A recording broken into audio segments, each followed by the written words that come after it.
Orman İşletme Müdürlüğü'ne ait Hayriye Mahallesi'nde bulunan depoya aç kalan ayı indi. O anlar ise saniye saniye güvenlik kamerasına böyle yansıdı. Yiyecek arayan ayı istediğini bulamayınca geldiği gibi kayıplara karıştı.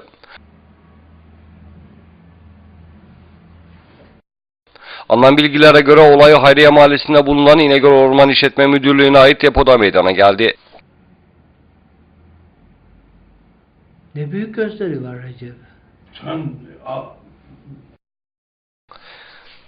Depoya yiyecek arayan bir ayı indi. Depoda görevli orman bekçileri güvenlik kamera görüntülerine yansıyan görüntüleri incelediklerinde büyük şaşkınlık yaşadılar.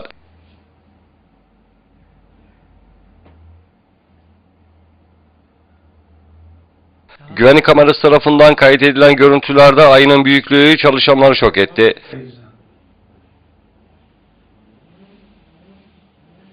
İnsan kokuluyor ha, var mı yok mu diye.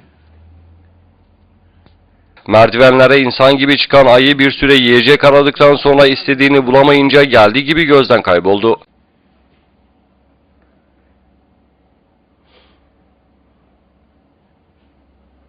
Bak bak bak, insan gibi merdivenleri çıkıyor bak.